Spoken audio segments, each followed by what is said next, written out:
Good afternoon. Every year we set a goal, all right, and obviously we set it as a team. The number one objective is to do what? Is to win the AFC West. All right, the next objective is to establish home field advantage. All right, last objective is to go out and win the Super Bowl. Now, we're in that playoff season time. Our guys have an understanding that every day, every moment matters, okay? One thing I think we do a great job of, and Coach Reed sets the tempo with this, and we talk about this each and every year, we have to create an energy. As a coaching staff, we got to bring in that energy to provide juice to our players about what we're pursuing. The next thing, we eliminate the distractions, okay? We want to keep all the stuff out of our way, keeping it out of these walls and making sure that we're focused on what needs to get done. We fear absolutely nothing. It's all about embracing the challenge, okay? And then we attack everything. You got to have a plan. You got to execute your plan, and you got to go out and make it happen.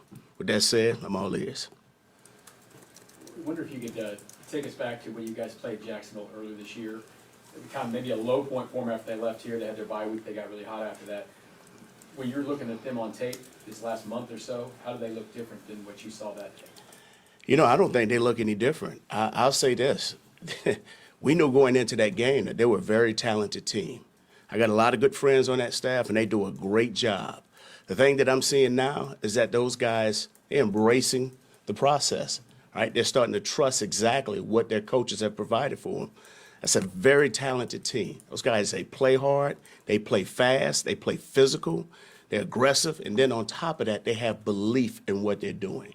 You just don't come back and win the game down 27-0 and find a way to win. So our job is to make sure that we're taking care of our business. If we're taking care of our business, we'll give ourselves a chance. But this is a great team and a great opponent that we will be playing against. Coach, we've talked before about Andy and you and how you guys make the opening script. How much of an advantage is it for the other side to know exactly how that process works with the You know what? I think there's a little game of chess and cat and mouse that goes on with that. And, I mean, you think about it. Doug kind of one-upped us and got the onside kick in the first game. So there's always a little game of that. But the thing is, we just got to make sure that we stay in tune to what needs to be done from our perspective. We know exactly what they're going to do, and obviously they'll have a wrinkle or two. Mike Caldwell, who's a former teammate of mine, he's a brilliant mind, an outstanding coach, and he's done a great job. He's doing a great job of putting those guys in positions to make plays, and they're doing a hell of a job. So at the end of the day, it's not necessarily about what they do. It's about what we do as an offense and making sure that we can go out and execute our plan. Eric, do you feel like you guys have more to present in the opposition from an offensive line standpoint, given that this is the second time that this group is going to go through the postseason together, or at least start a postseason together? Do you feel like there are more things, I guess, available to the offense because the offensive line has just had more games together?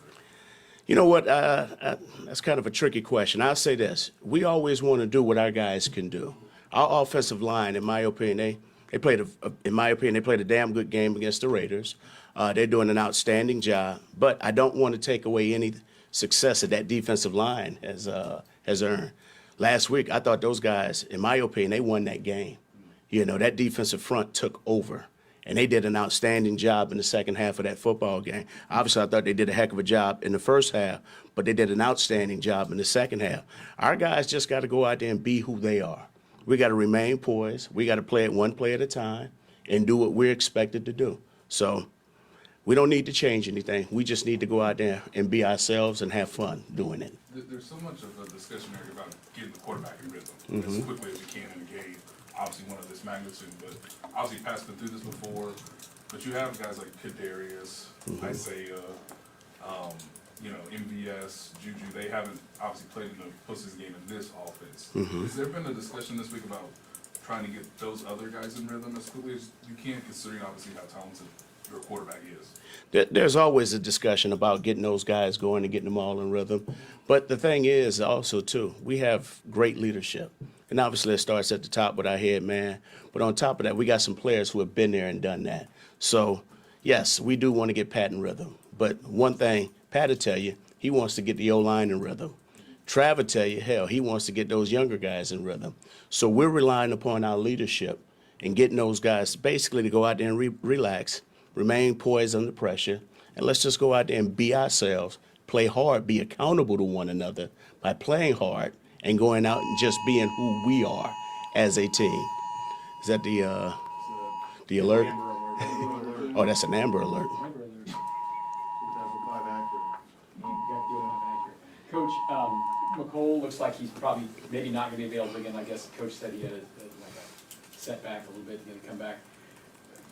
What's the frustration level or just the difficulty that it's been for the last couple of months of trying to work him back into it and having the setbacks? And what are you missing if you don't have him? Well, first and foremost, our training room is doing an outstanding job with him. The thing I don't want to do, I don't want to comment on anything because obviously if he's not available, he's not available. So I want the training staff to take care of that. But the kid is a tremendous, talented kid, and he brings a lot to the table.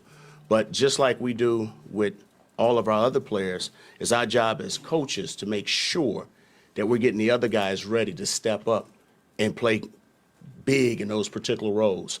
Coach Joe has done a heck of a job with the guys that he has. KT has done a heck of a job. Sky Moore has done a heck of a job. I mean, hell, Juju, Quez, J. Watt, you know, the tight ends are stepping up, and our backs are doing a great job. So those guys understand that, hey, when someone's not available, it's all of our chances and all of our opportunities we got to make the most of, meaning we got to go out there and provide some big play material by making something happen with those particular players. I know you said you wanted to eliminate distractions. Mm-hmm. At this time of year, you always get asked about jobs, and we know that you're concentrating on this right now, but you did have an interview last week with the Colts. They tweeted that out. Did the process feel different for you this year than it has in the past? Because I know they had the deal where you got to meet with ownership last year in the offseason. Did it feel any different, any better than it has in past years? Well, I'll just say this. It's always good to be recognized and always great to have that opportunity. But right now, you know, it's game time. So we'll worry about that when it's time to take care of that. But yes, it's always good to be recognized for that. And yes, do I believe that I'm qualified? Yes, I do. But that's not the issue right now. The issue is making sure that we're taking care of business, that I'm doing my part and being accountable to those guys who's counting on me to be available and be at my best when my best is needed. Eric, you said the training staff's doing a great job with Cole Hartman, so something else went wrong. Was he not honest with where he was trying to do too much too early? But obviously the process, they did a great job in the process of broken down somewhere trying to get him back. Because I don't think you get him out there practicing him, and Andy even said that this was going to be the week, and now there's a setback. Is there a lesson to be learned, like, hey, don't go so fast, young man, or don't do too much, or what went wrong? There's always a lesson to be learned, but I mean, that's something that's not my world. I'm not going to comment on that. Well, if he's doing too much, it is in your world because you run the practice. So it can be in your world. Well, I'm going to say this one more time. It's not in my world because it's a training room deal, whereas we're counting on our players and we don't discuss injuries. So that's where our policy steps in, okay? And not trying to be an asshole. I'm just trying to walk a fine line, okay? And I understand, all right? But I want to let that process take care of itself. You always want a kid to be at his best. Obviously, if that's not the case, then we continue. So I'll allow the people that needs to take care of that, they'll take care of that. Other than that, our job is to making sure is that the guys who are getting ready to play, we're ready to play, and we're expected to be at our best. Eric, with Travis Kelce, last 6 games, I believe, without a touchdown. What are you seeing the defenses play them a little differently? And, you know, with so much postseason success that he's had, how do you feel he flips the switch in the postseason? Well, you got to understand, Travis had an outstanding career for a number of years. And obviously, he's one of Pat's top targets. Teams are always going to try and find a way to scheme it up where they can take him away. The only thing that does, and I think Pat has done a great job with this, is making sure that he can find the other guys who are available, who are open, who's not being doubled. But on top of that, Kels, you know, he's a little slick. He understands the game. I'm pretty sure he'll have a few wrinkles up his sleeve, and we'll find a way to do something to make sure that he can have the success that's going to help us when it's all said and done with. Yes, sir. parent, you guys are incredibly high on Kadarius. What tells you, what shows you that he may have a ceiling of potential being a number one wideout for a team in this league? Well, KT, first of all, he's a tremendous athletic kid. He works at it. He has fun. He's very, very intelligent. Every time he's out there, he's looking to make something happen. All right. On top of that, he loves the game. You can tell by his intensity in the classroom, and then just the feedback that you get from him. Okay. So the kid is a very smart, intelligent. He loves the game, and I think just being in a new environment has uplifted him. And it's raising his game to another level. So we're enjoying him. We're enjoying the process. He's enjoying the process. And the fun part is watching all those guys interact. The chemistry has been outstanding. Eric, how Okay. do you see that? You say you feel like he's been energized by coming here.